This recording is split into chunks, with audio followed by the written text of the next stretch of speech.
Praise the Lord, जय मसीह की। कैसे हैं आप? मैं आशा करता हूं कि प्रभु के प्रेम में आप सब आनंदित होंगे। मेरा नाम पास्टर शिमोन पत्रस है और आज के सुंदर सुबह में मैं आप सबका स्वागत करता हूं। आइए समय हम परमेश्वर के वचन की ओर अपने मन को लगाएं।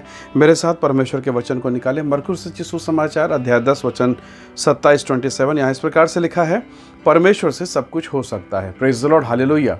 जब आप इस वचन को पढ़ते हैं, इसके पहले के भाग को जरा ध्यान से देखिए। एक धनवान आता है और उसने प्रभु यीशु मसीह से कहा कि हे उत्तम गुरु, अनंत जीवन पाने के लिए मैं क्या करूं? प्रभु ने कहा, आज्ञाओं को माना कर। उस जवान ने, जो धनवान था, कहा कि मैंने तो इन आज्ञाओं को बचपन से मानता हूं, लड़कपन से मैं इसे मानता आ रहा हूं।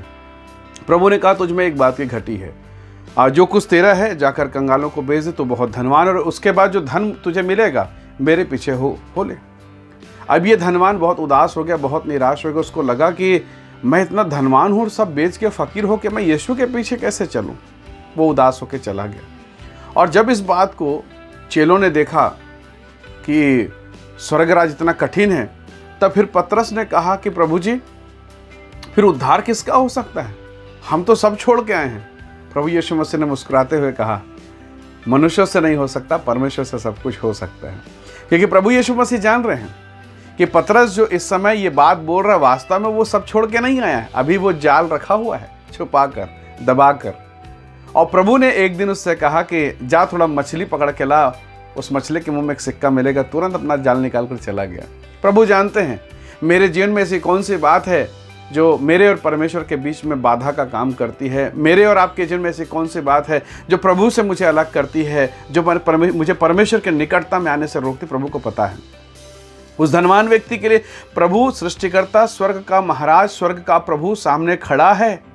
और विडंबना देखिए, केवल धन, पैसे का लोभ और लालच, पैसा उसको प्रभु को पाने से अलग कर दिया, रोक दिया।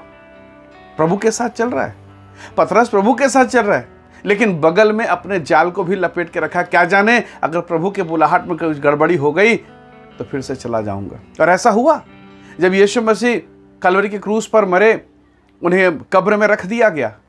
पतरस, ध्यान से सुनिएगा, वो पतरस जिसने हेरोदेस के महल में जाकर, जिसने पिलातुस के दरबार में जाकर यीशु के साथ साथ वो चला।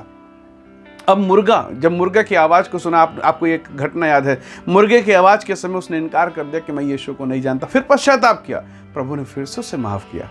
और अब जरा ध्यान से देखिएगा, जब यीशु मसीह की मृत्यु हो गई, कब्र में उसके बदन को रख दिया गया, पतरस का जीवन देखिए। वो जाल निकालता है और वो जाल निकाल कर मछली पकड़ने जा रहा है। और अब इस दशा में है कि बदन पे कोई कपड़ा नहीं और मन लगा के मछली पकड़ रहा है। और उस रात उसने कुछ नहीं पकड़ी। ये तो अच्छा हुआ कि सुबह झील के किनारे प्रभु यीशु मसीह फिर आ गए और कहा, बच्चों, क्या तुम्हारे पास कुछ खाने को है? लोगों ने पहचान लिया। और पतरस को जब ये मालूम हुआ, यूहन्ना ने बताया कि ये तो प्रभु है, वो तुरंत पानी में कूद पड़ा। परमेश्वर के लोगों, हम क्या समझ रहे हैं?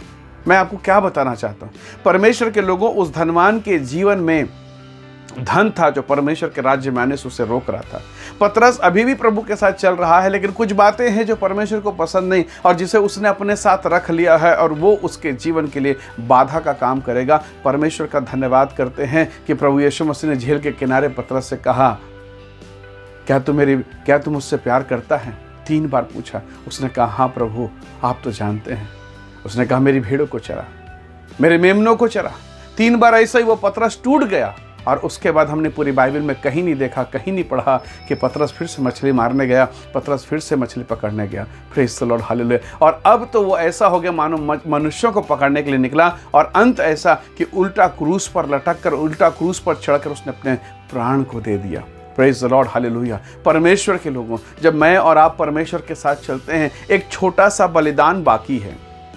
वो छोटी बातें, वो छोटी आदतें, वो छोटे चीज़ जो आज हमारे जीवन में गलती, अधर्म, अपराध या पाप, या हो सकता है कोई बुरी आदत आपके और मेरे जीवन में है, वो छोटा सा बलिदान मुझे और आपको करना है। धन गलत नहीं है, पर धन पर ही निर्भर रहना ये गलत है। वो मछली पकड़ने के लिए जाल रखना गलत नहीं, पर उस पर डिपेंडेंट, उस पर निर्भर रहना ये गलत है। आज बहुत सारे लोग हैं जो धन को भरोसा रखे हैं। परिवार, रिश्ते, ये सब कुछ खत्म हो जाएगा। आज कोरोना जिसको हो रहा है, परमेश्वर के लोगों, जरा जाकर देखिएगा। जिनको कोरोना हो उनको जाकर देखिए, अस्पतालों में भीड़ है, बेड खत्म हो गए हैं, ऑक्सीजन नहीं है, दवाई नहीं, मेडिसिन नहीं, इंजेक्शन असर नहीं कर रहा, सब बेअसर है।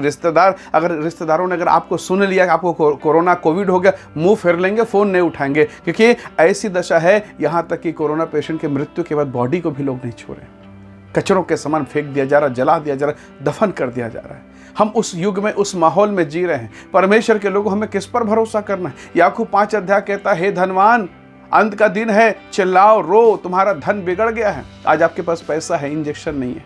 आज आपके पास धन है, इलाज नहीं है। धनवान लोग भी मर रहे हैं, गरीब लोग भी मर रहे हैं। परमेश्वर के लोगों, ध्यान से सुनिए, मनुष्यों से नहीं हो सकता, परमेश्वर से सब कुछ हो सकता है। आज की सुबह हम प्रभु से कहें कि परमेश्वर, मेरे जीवन में ये बात है जो मुझे आपके सामने आने से रोक रही। वो धनवान सड़क में सीधा बीचों बीच खड़ा होकर घुटना टेक कर उसने कहा, हे परमेश्वर, मैं अनंत जीवन पाने के लिए क्या करूं? अनंत जीवन का देने वाला, बनाने वाला मानो सामने है।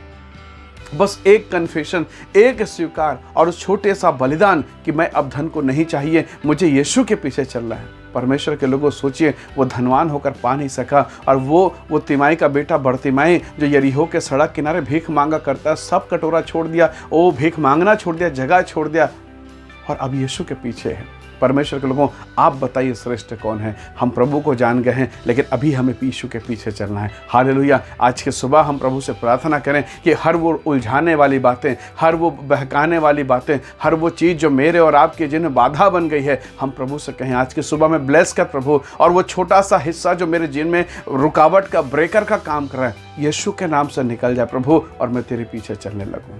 परमेश्वर के लोगों, प्रभु आज के सुबह आपको ब्लेस करेगा। अपने जीवन को टटोलिए, अपने जीवन के लिए मनन कीजिए, और फिर पवित्र आत्मा आपकी सहायता करेगा उस क्षेत्र से निकलने के लिए। हो सकता है वो बुरी बात हो, बुरे विचार हो, व्यभिचार हो सकता है वो लालच हो सकता है वो नींद हो, चाहे वो कुछ भी हो। आज प्रभु से कहें कि परमेश्वर मेरे जिन पर दया कीजिए, और पवित्र आत्मा आपकी सहायता करेगा, आपको महिमा के साथ आशीष देगा। आइए सब अपनी आंखों को बंद करें, परमेश्वर का धन्यवाद करें। हे स्वर्ग में विराजमान पवित्र प्रभु, मेरे प्रिय लोगों को मैं आपके हाथों में सौंपता हूँ कि आपकी सामर्थ्य इनके भीतर में प्रभु, हर वो चीज़ें जो हमारे जीवन में आपकी ओर से नहीं है, जो संसारिक है, शारीरिक है प्रभु, जो बाधा पहुँचाने वाले, उन सब बातों को आप दूर करें। एक छोटा सा बलिदान, शायद ये हमारे जीवन में आके अटक गया प्रभु, जो हमें आपकी तरफ जाने से रोक रहा है, वो हमें भटका रहा है प्रभु, वो सब बातें हमारे जीवन से दूर हो। जितने लोग इस वीडियो संदेश को सुनते हैं, वो यीशु के नाम से आशीषित होने पाए प्रभु जी। प्रत्येक के घर परिवार को आशीष दे, हर एक की सहायता करें, मदद करें पिता। हम सारी महिमा आपको देते हैं। धन्यवाद के साथ विनती उद्धारकर्ता यीशु के नाम से मांगते हैं पिता, सुनिए और दया से ग्रहण कीजिए।